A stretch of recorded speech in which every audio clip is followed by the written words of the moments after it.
Okay, can you hear me? Yeah, I see nodding heads. Let's see. I think you're gonna want to see this. Maybe we'll turn it up a little bit because I don't think I'll reach all the way across the table. And then maybe my head won't be cut off. All right, let's try that. Okay, we're still good, I think.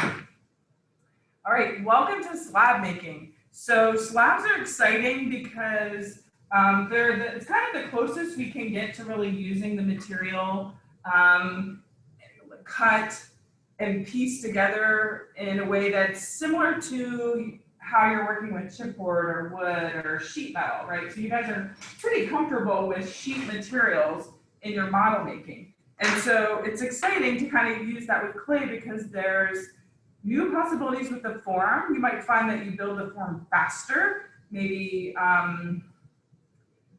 that sort of that immediacy of seeing what the volume is happens really, really quickly in this way. And that's exciting. But also it's challenging because you have aligned the particles in a way that is going to have compression in that sheet material, but anytime you start to bend that, then those particles also shift and can get out of alignment. And so the pots have the tendency to sag in a way that's different even than what happens with quill pots. So it's exciting to put them together. There's a couple different ways that you can get to a slab. And I want to show you what it'd be like just to kind of do it by hand. So this is a pretty big piece. I don't think I'm going to need that big to make maybe a simple mug form at first. So you can imagine your first assignment in slabs is to try and roll a cylinder out of the slab, right? So I know I've asked you to make it flat, but it's pretty exciting to pull that form right into shape. And then we can talk about how to make different shapes out of the slabs. So visualize we're headed towards making a mug. So I'm going to start with this slab of clay, and it is about 1 inch thick, and I cut it right off the bag. And because it has no air in it and it's been wedged, then I don't have to wedge this. It actually makes it easier to kind of work with. So this is one of the only times that I might take it out of the bag and not wedge it into circle, because normally I'm trying to get those particles in a spiral. This can be a little bit loud. I'm going to do what's called throwing the slab. So you need to have a porous surface so that your clay doesn't stick, just like you would put flour down for a pie crust or something. The table or a canvas board or a piece of drywall will do the same thing. At first, I just kind of drop it straight down. The pressure just flattens it.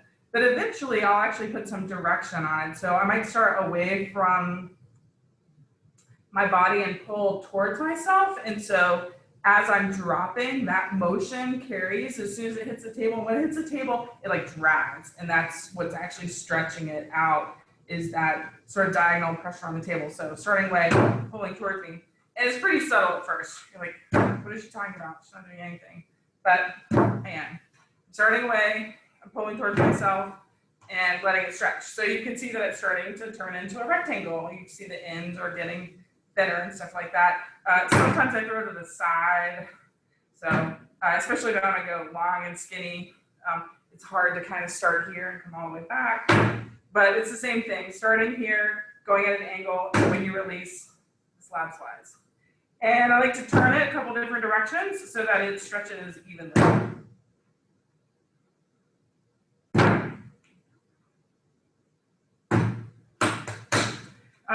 When I see the edges getting to the thickness or the section that I might want for my mug, that's a good time to be maybe slow down a little bit and start using the rolling pin.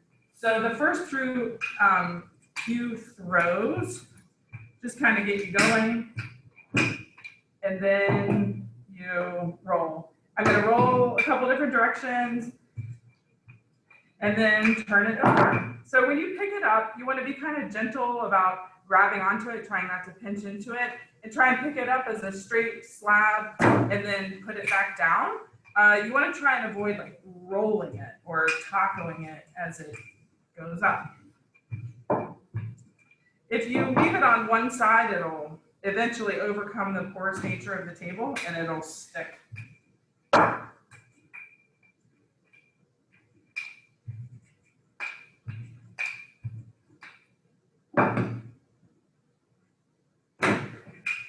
If I want to make sure that I'm getting to a particular thickness, I might put some strips along the side, like little strips of wood or a couple layers of chipboard or something, and then roll between those strips, and then I know that the slab is pretty flat as far as an even section, so I try not to get it too weird in one direction.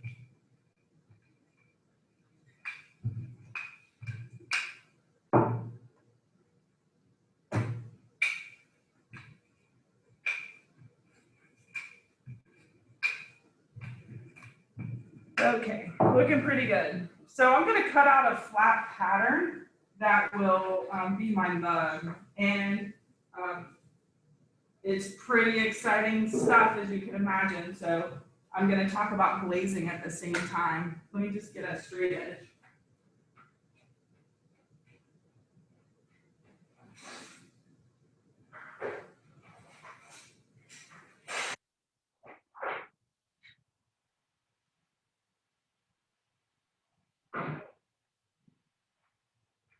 Okay, sorry about that. Straight angle. So I'm going to cut out a rectangle, and whatever the dimensions are of that is going to determine the dimensions of this cylinder. I'm going to save a little bit to be the bottom as well. If you ever want to know what your pots are going to look like, this is great for like starting out with paper model making. People will make the paper models, and like you can even work through CAD and then kind of print flat patterns on a regular printer, depending on the size, or on one of the plotters, and then use that as a template. And then that way you can get repetitive pots. Let's say you want to make a series of stacking bowls or something like that. Then you know that everything is going to be the same. Get all that we can here. And sometimes I'll print those and actually cut them out of chipboard, because then you have like it actually can work like a molding process. So you have like a cardboard support system. So it's porous, so the clay doesn't stick to it, and it's kind of flexible. So even if it's on the inside, if you're trying to like support an inside shape, like draping clay over it, it has a little bit of flex to it. It can kind of move a little bit, and so it's a little bit more forgiving with the clay than, let's say, setting it up against a ceramic bowl, which is something I've suggested to a few of you during your coil process. So you can imagine making like a flat pattern out of chipboard, like you would a piece of packaging, you know, with the bottom attached to the sides, and then they fold up like flanges, and then, excuse me, putting tape around the side would allow it to kind of cradle that form as you're waiting for this soft slab to dry. So I'm gonna, let's make our mug. I think we should go with 6.5, so I have plenty of space for the foot in this same slab.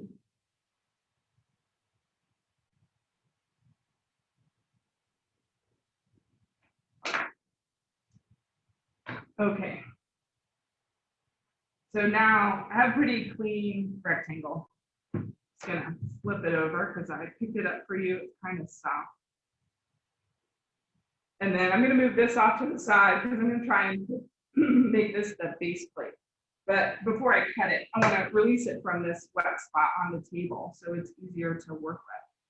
And while it's drying for just a second, if you roll them up into the form right away, then like I said, they can sag and fall over. So I might roll out a slab and then wait, 10 minutes or something before coming back into it. But when you think about putting slabs together, it's like a piece of joinery for wood. So you have to really think about that in cut. So when you're putting two pieces of wood together, there are different types of joints. Like you can imagine a butt joint. So a butt joint it's easy to conceive of, right? You can see it easily in your head, but how strong is it? In wood, it's important to understand that like the end of the wood grain touching against that face of another board, like how does that join together? How do they each absorb glue? And then is there any kind of reinforcement for that glue joint? Like do you put pins in it? Is there a corner joint? So these are the same kind of things you think about with the slab.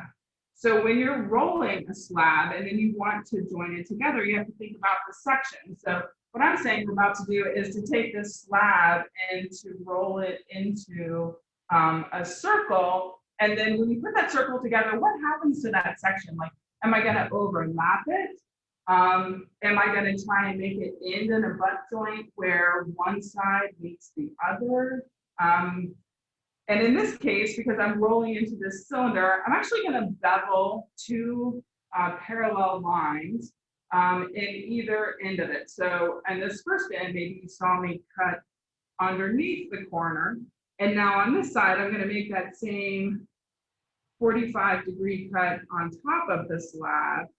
And then that way, when they go together, they end in an even section, but there's a larger surface area than if it was a butt joint. So if you just take the two slabs and you stick them together, the only thing that overlaps is just those end parts. And you can imagine it would be hard to compress that together because the force would actually have to come kind of through the slab. So you would end up deforming it.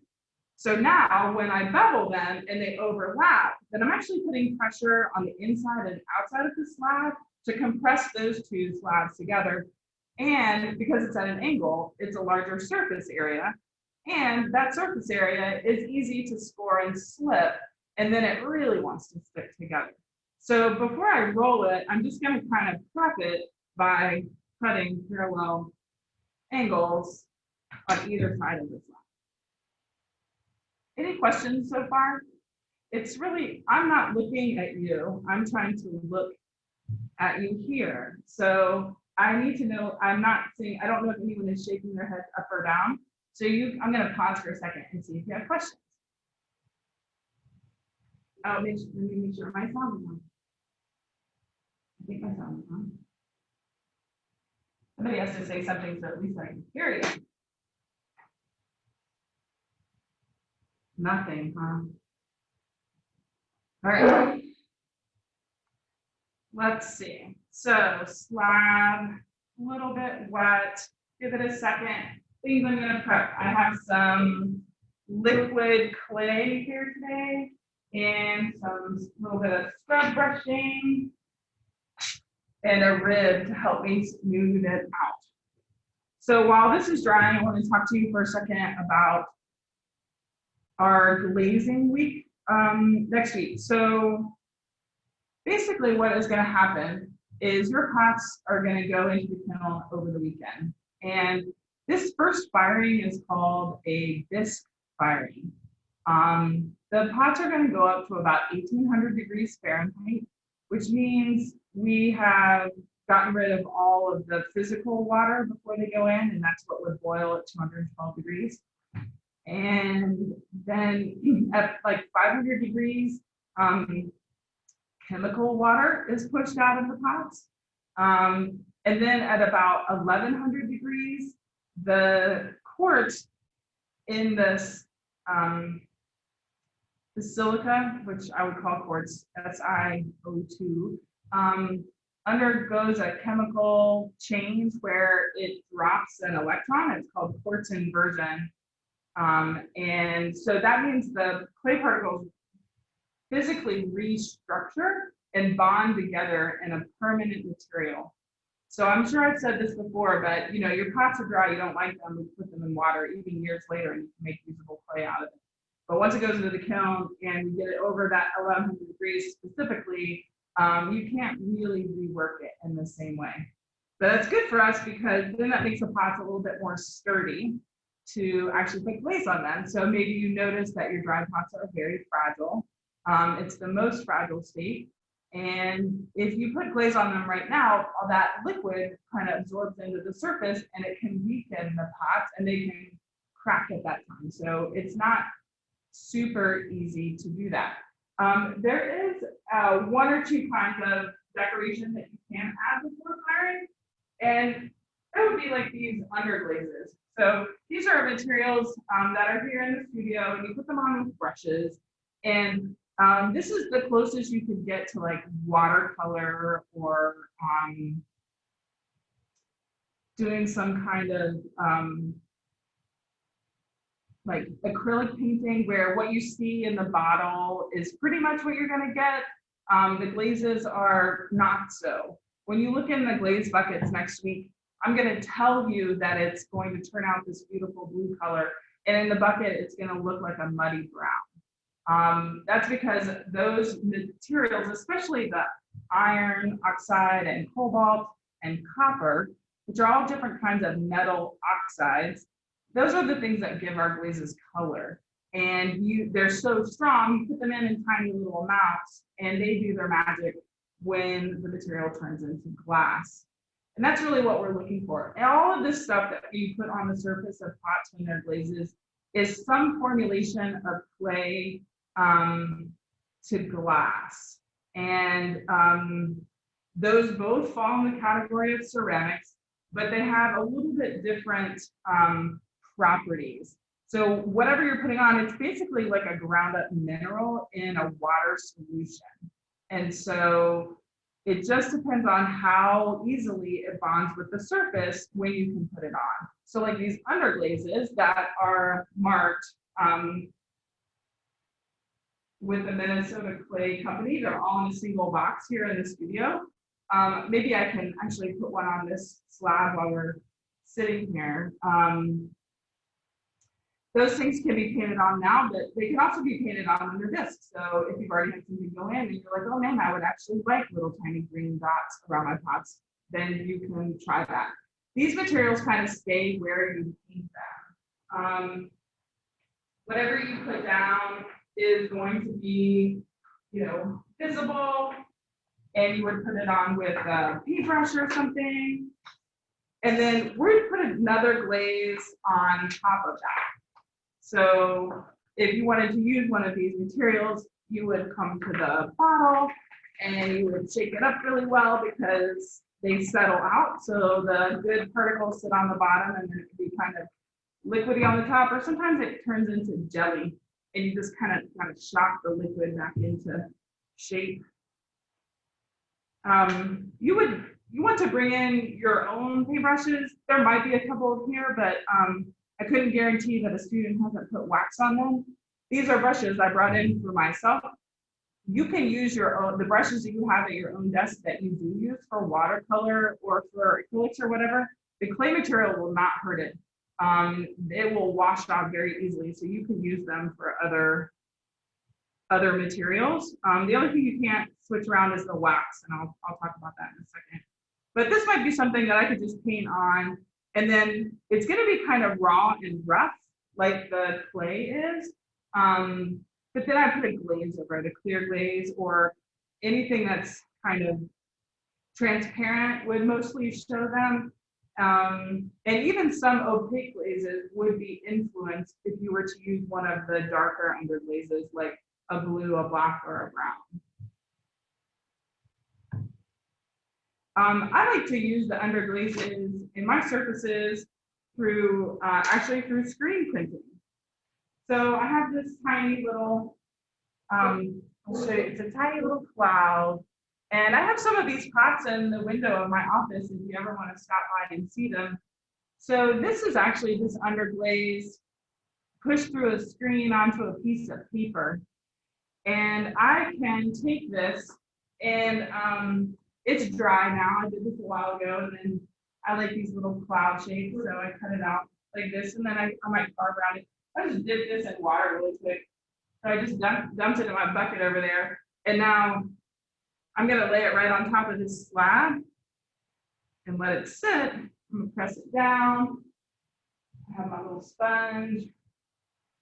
And what I'm doing is by wetting the paper, I'm wetting the ink on that surface and it's coming off hopefully onto the slab. So I just kind of make sure the paper is wet.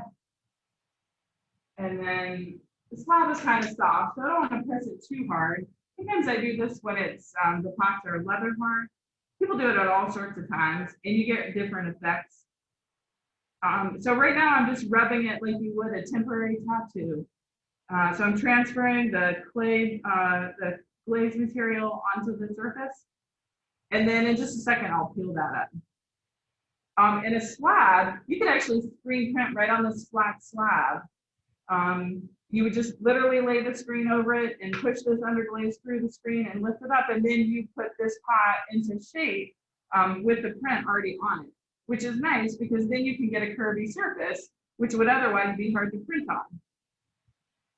In an industry setting, if they want to screen print on something that has curvature, their screens are flexible, and then they have, you know, hydraulic robotic arms that stretch the screen with a perfect little scraper that's exactly the shape of the pot, and they'll just push it right into a bowl or onto the surface of a pot, just kind of roll it right on with a stretchy screen.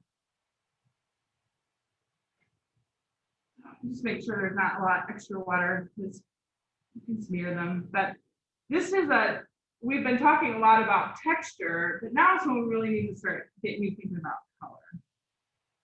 So remember that the bottom of your clay, I'm just going to peek under the underside, so if I need to press a little bit harder. Remember that the base layer of your clay is red.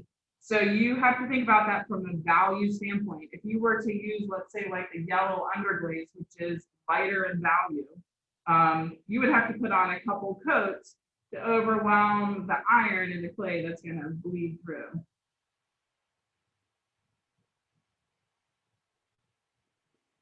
So these are things that you can do to your pot before or after they come out of the disc kiln. And then next week, put glaze over them.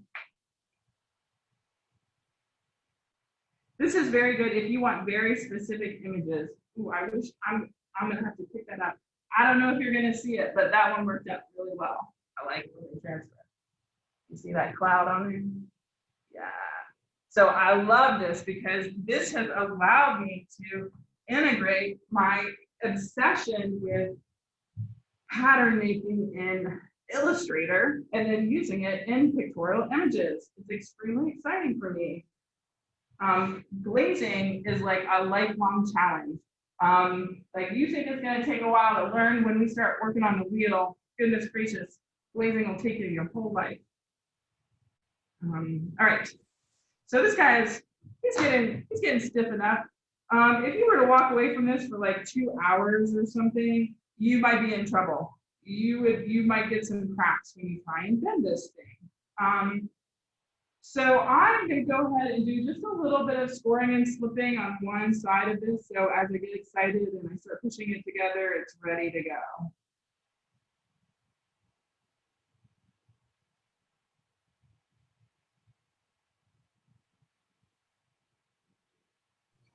Hey, Martha. Yeah. So did you say you could just directly pull the screen onto that slab? I did. Instead of the rubbing technique you just showed? Yep. Okay. Yep. So there's pros and cons to both. One, screen printing directly on the clay is extremely satisfying. It transfers a lot of material. And you do have to think about what's going to happen to that slab afterwards, because when you start joining it together, the chances of you interrupting that pattern get larger, right? But the paper but you can only screen so many times before the screen gets clogged or, you know, funky on one side, and then you have to wash it off, right? So there's only so many slabs you're going to prepare at one time. With the paper method, I get my screen and I can print. I might get 10 prints off a single pull, so it's just kind of efficient with the material. I'm using up everything that's there. And then I can use that on pots that aren't flat. So there are pros and cons, but definitely if you're into screen printing, there's absolutely no reason you should not try it on slab. Why not? Okay, thank you. And I'm probably gonna, I need to emulse some new screens, so I'm gonna make Chris help us. All right, so what I'm doing now is pulling this slab into a cylinder, and I'm being very gentle with my hands, and because it has a nice clean cut, it can kind of support itself on the table. I got a good amount of slip on one side, but I'm gonna do the other side that was kind of hard to get to underneath.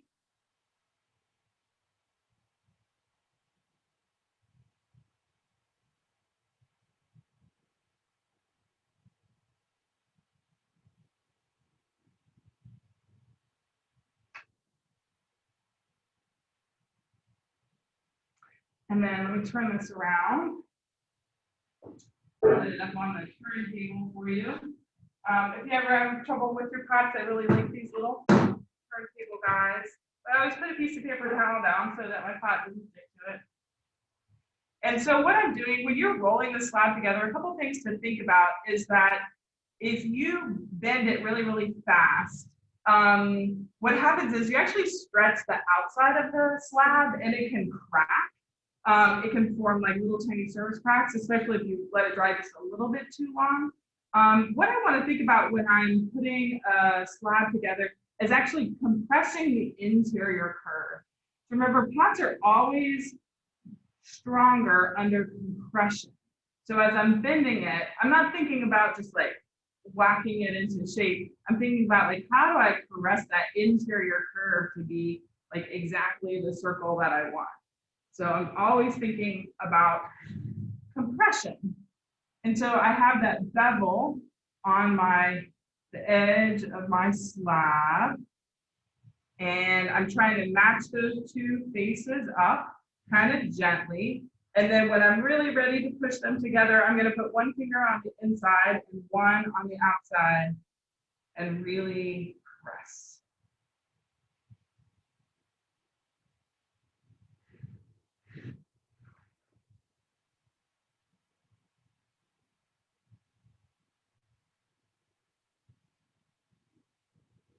So I'm going all the way down, and I have enough slip in there that it's kind of squishing out, which I like because I think it makes it easier to blend together. And sometimes it adds just a little bit of extra material.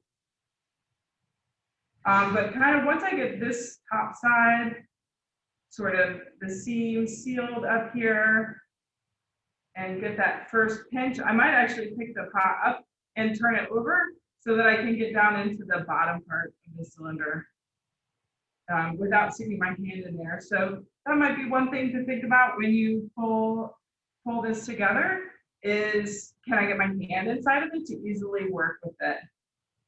If you can't, don't make it taller than your fingers. But because of the the nature of how fast you can put forms together with this, I wouldn't make anything smaller than a mug.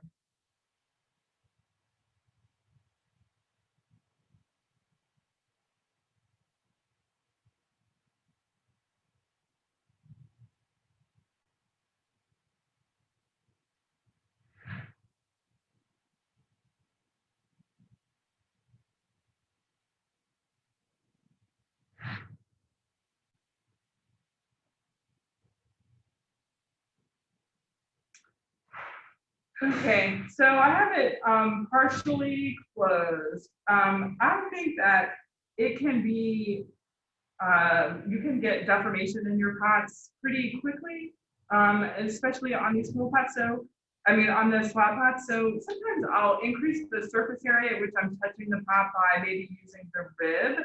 I like these ribs because they're flexible and they can kind of hold that shape. So right now, instead of running my finger back and forth like I might in the coil, because you're trying to move an awful lot of material when you're doing that coil work.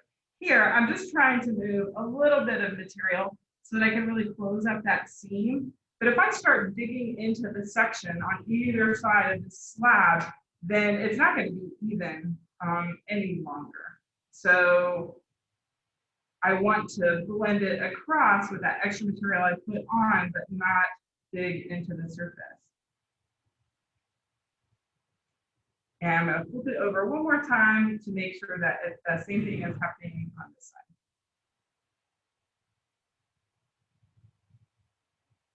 I'm just kind of rubbing on the inside and then patting it into the shape I want. Just making sure it's nice and round. So definitely look at it from a couple different angles. You don't want it to be tilting. You don't want it to be kind of flattened out. And ideally, you're blending together in such a way that there's no interruption in the section as you pull around.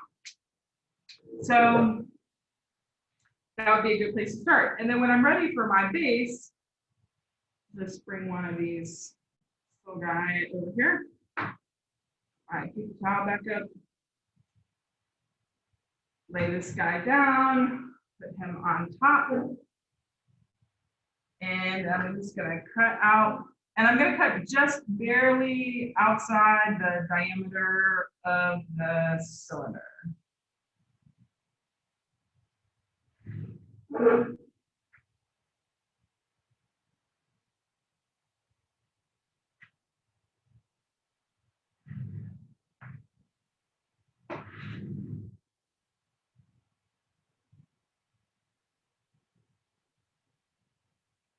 And I had a little extra here, but I want a little bit more right there. So I'm just gonna hold it on. All right, so now I have a patty down at the bottom. It's not attached yet. I just wanted to get to the right size. So just gently pick that guy up, put him off to the side, and then I'm gonna score and slip where they're attached.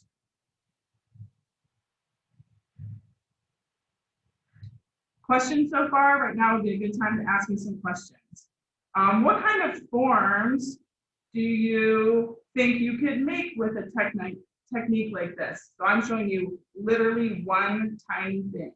What could you do with slabs? That is my question for you.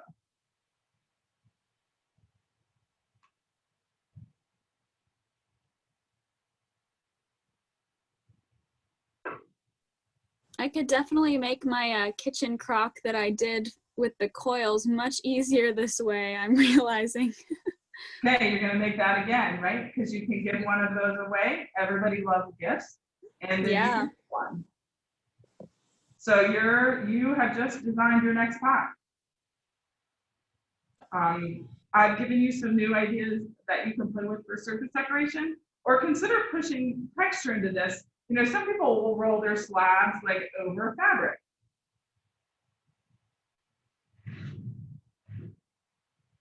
And then that fabric texture will be in the surface.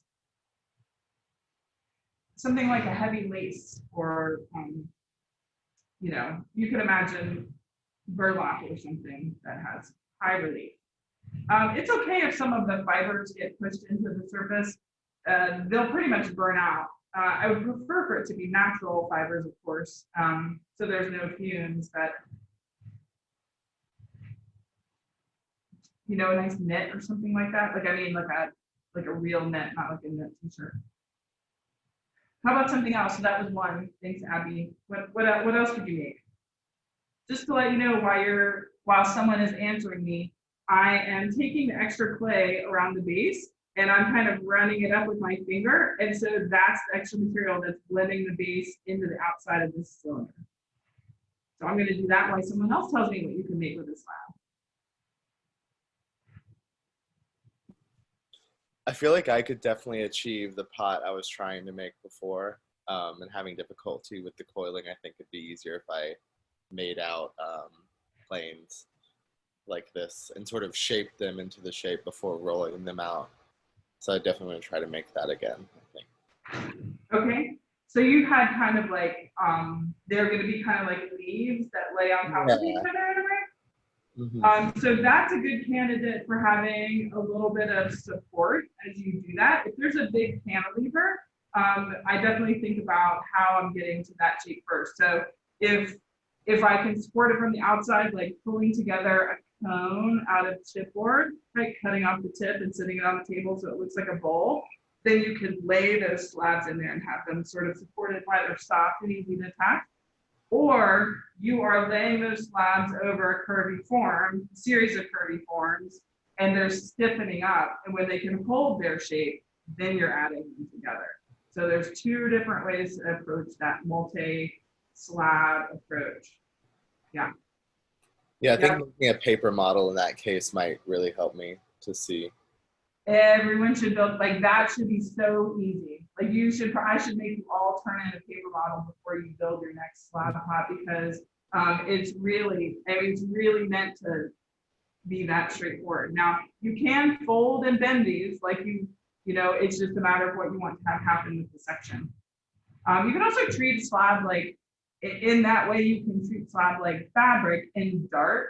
Like I have this and now it's this cylinder that maybe I wanted to come in at the top. If I was to cut out a triangle and then pull that form together, then I'm gonna get that little pinch in like you would if you're trying to make a, you know, a fitted shirt or something like that, or pleated pants. It works the same way. Okay, so I'm gonna lift it up so you can kind of see the base, I guess. So I've added that slab to the bottom, and if you look at it, you can see there's almost like a shadow line around it because it is wider in section. Like it kind of flares out, and that's the nature of putting them together. I could move this maybe closer to my edge of my table and pull more of that base even higher up into the pot.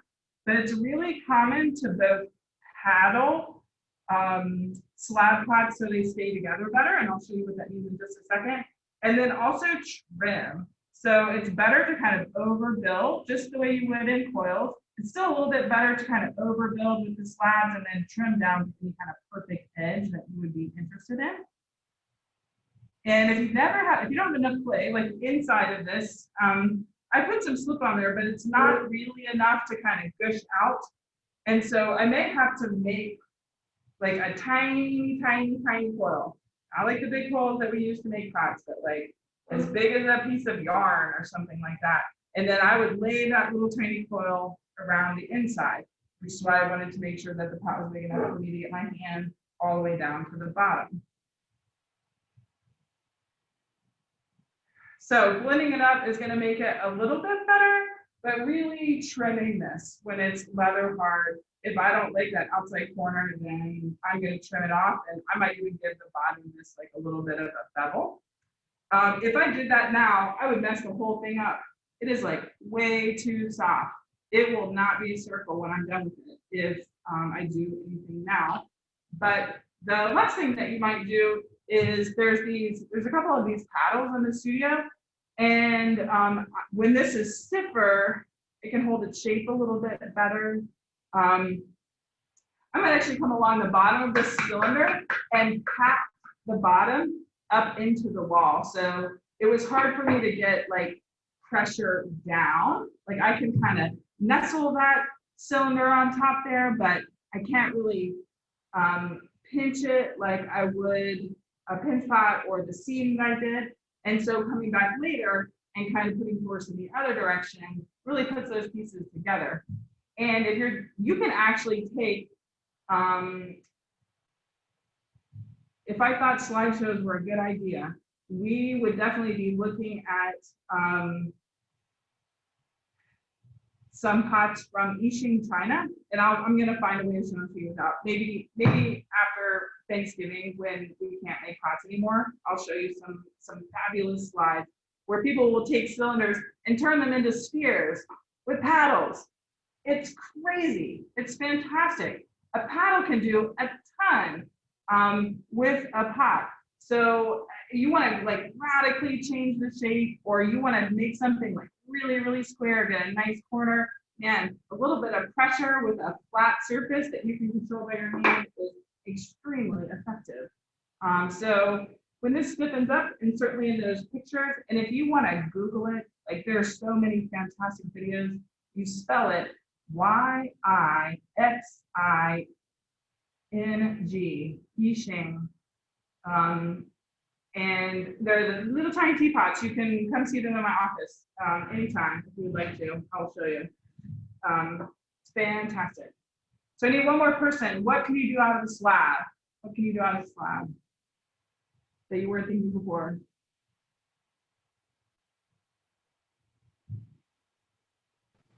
Could you get it really wet and then drape it over something? Yes, you can. Hold on 1 second.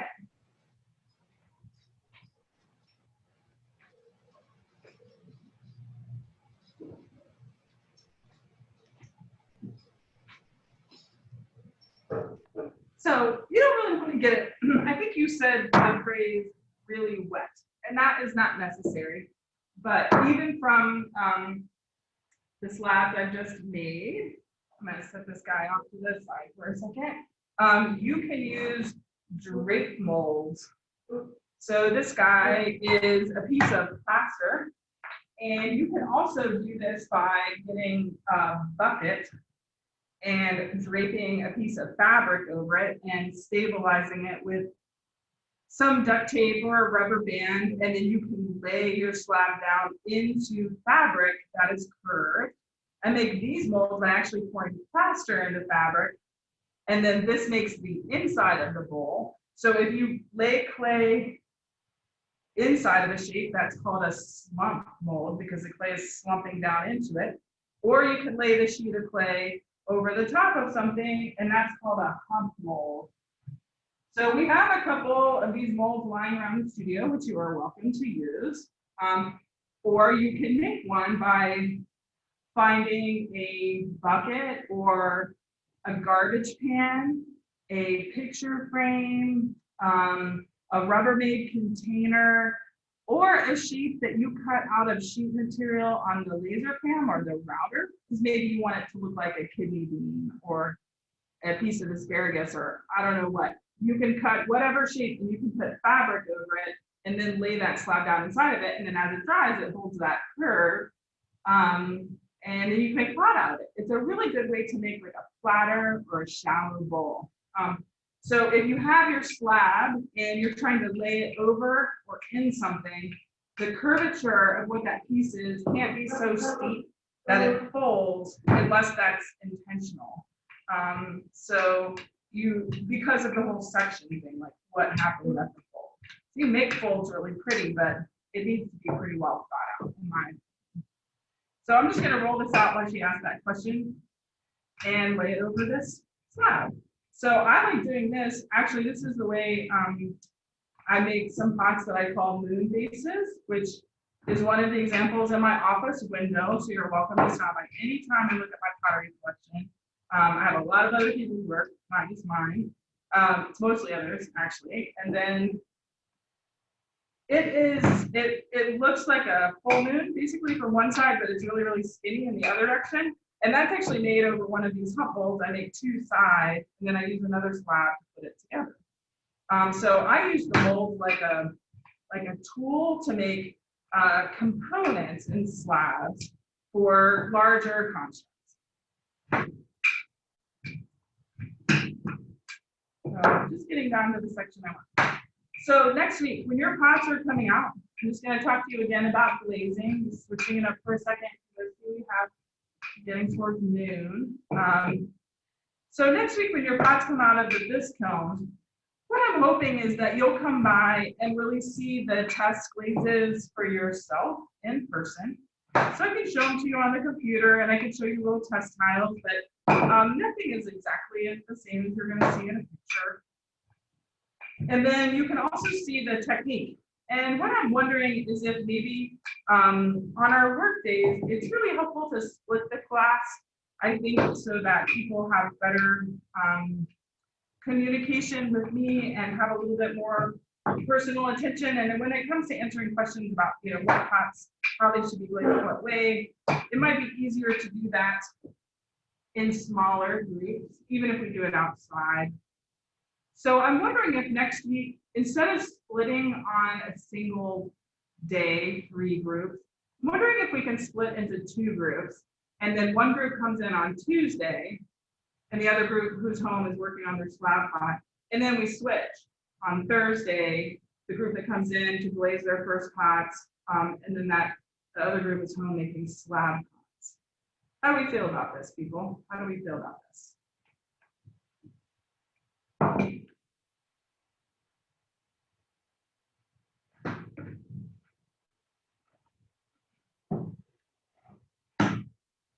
All right, I'm gonna just keep working while you think.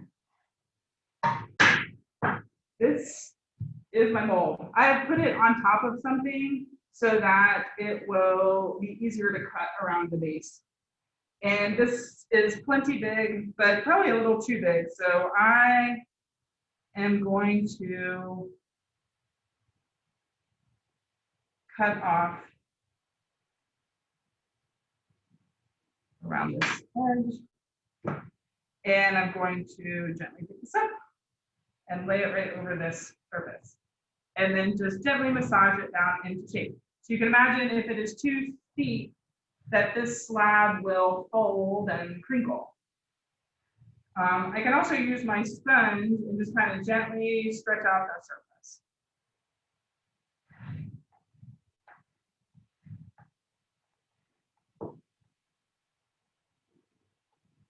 And once I feel like it's all the way down,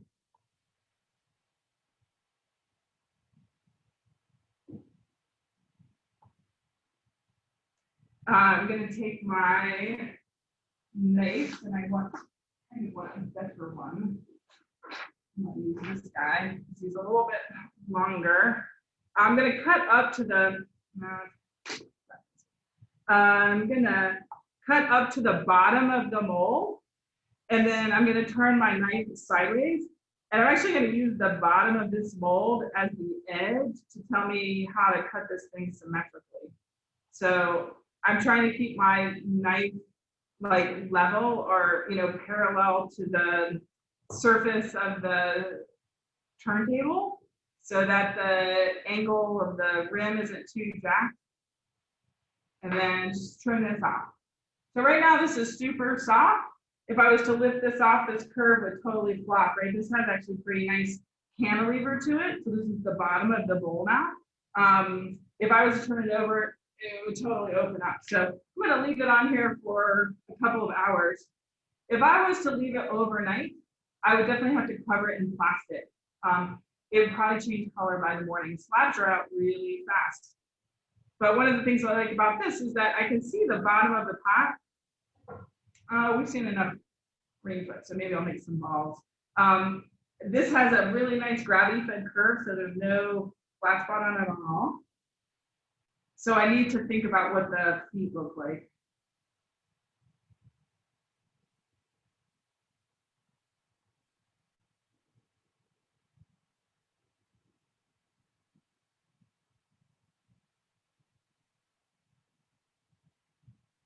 And I like using 3 feet because they never rock. So I'm gonna kind of just line those for a second and spin it around, look at it from different directions. Look at it from the top, make sure they're spaced well. And then I can come and score and slip them. And then that way when I'm ready to turn this over, it already has the feet on it, but I didn't disrupt the curve by pushing into it when it was deformed. The biggest issue is cleaning up the rim. This is a very sharp edge. And I will, when it is off of this and closer to leather hard, I will have to trim very carefully on both sides of this. Run a sponge over it to make it fit with the curvature of the vessel and not look like it's been harshly cut. So this is called a hot mold. You can use the ones in the studio, or you can easily make your own with a piece of fabric. If you're interested in making your own with plaster, I'm happy to help you. It will just take more time than you'll have to do that outside of class time. So you have to meet me during my office hours. I'm going to pause for a second and see if there's questions about the way I rolled this slab out and put it on this drape mold.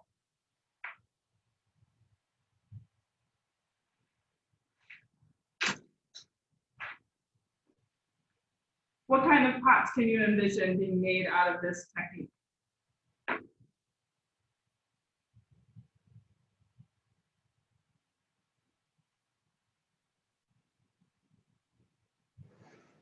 I don't think you can make pots that have like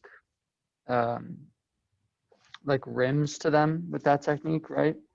Like if you wanted to make a bowl that has like sort of like a rim around the base, right? It goes straight up for a little bit, but then it curves out. You'd have to like press it really hard onto the mold instead of draping it over it. So when you're looking at the bowl, you're wondering if the bowl comes up and flares out at all? Yeah.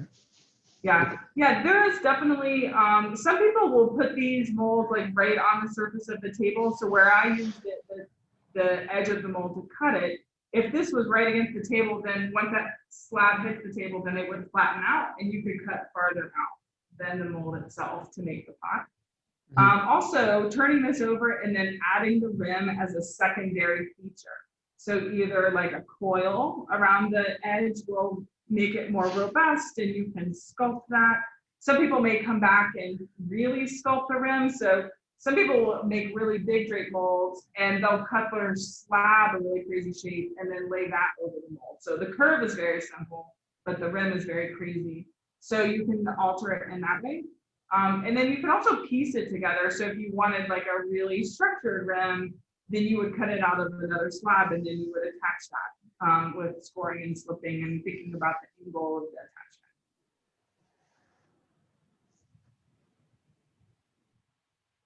How about any other questions or comments on the way this is rolled out? I have a quick question. Yeah. So I've seen those like hexagon molds in the like the other room, like the room next door.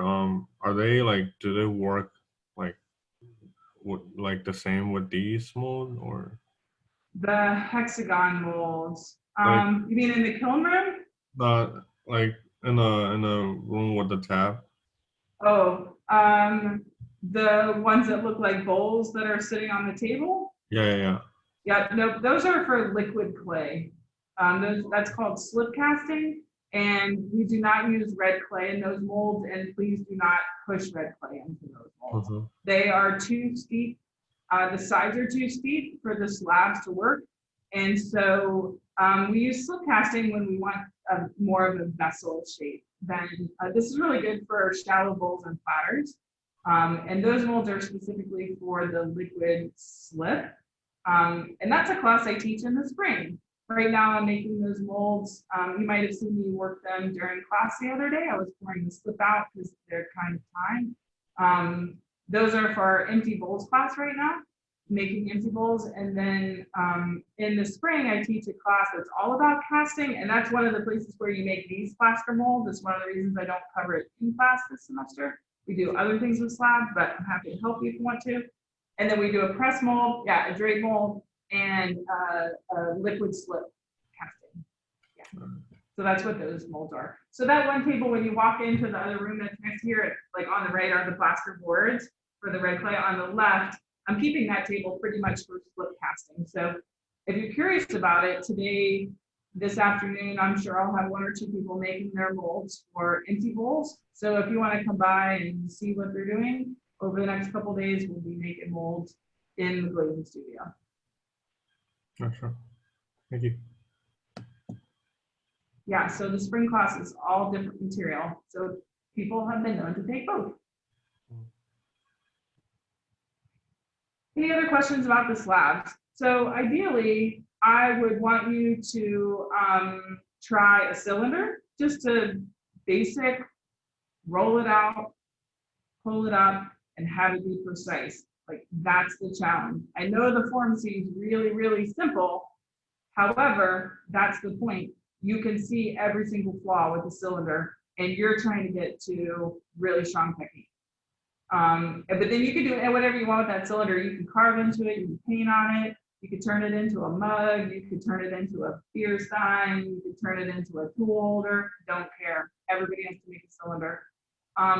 And then after that, I'm gonna want you to do something self-directed.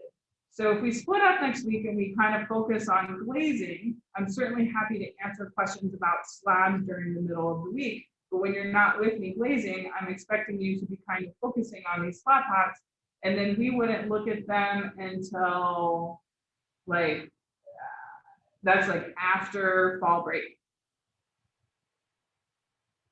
So what can you do in a week and a half with slabs? This is what I want you to think about. And we've already talked about how making paper patterns will help you think through what you need from your slab and how you're going to put them together.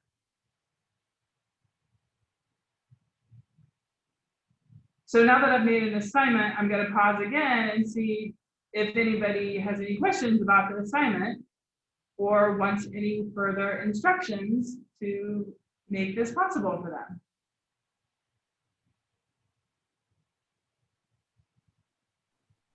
I have a quick question. Back to screen printing. What stage do you recommend? Like, actually, no, I remember you saying don't let it dry out for more than 1 to 2 hours, but if you just pulled the screen, do you just have to be aware of where you join the slab? Yes. You just don't really print too close to the edge, I guess. Yeah, or you just you sell my recommendation would be to consider how to celebrate the scene. Mm-hmm. So you know it's coming. Yeah. What are you going to do about it? How, like, so I think it is completely possible to print up to the edge and get near perfect transmission if you are good at scoring and slipping and attaching things together. So I would roll out my slab, I would screen print right away so the ink has a chance to set, and then you're pulling it together, and as you're pulling it together, you're really thinking about the cleanest edge being where those two slabs join, and then what happens on the other side can be blended and fixed and mushed and all of that kind of stuff. Okay. Yeah, the other thing is, yeah, how do you celebrate the scene? It's totally possible. Oh, her name just left me. I think it's Boyle, Bowles.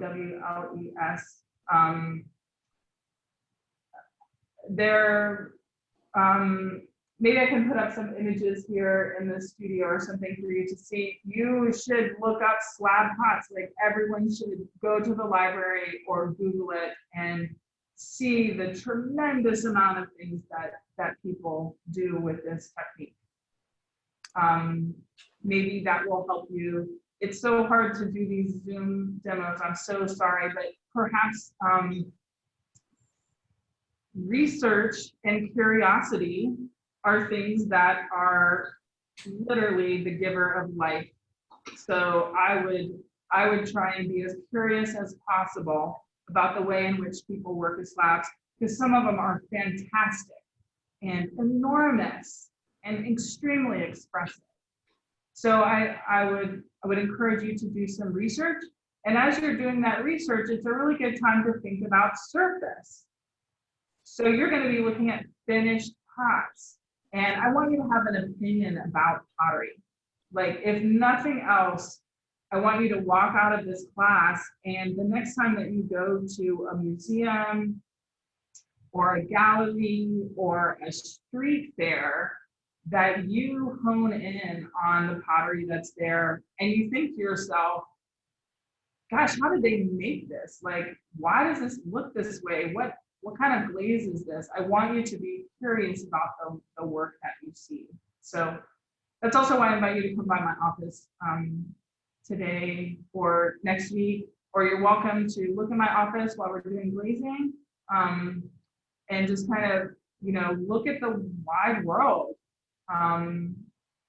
Yeah, look at the beautiful wide world and hold it in your hands. So that's a good thing about the pots in my office is you can touch them. Yeah. Other questions or thoughts about this slab project before we finalize how next week's gonna go?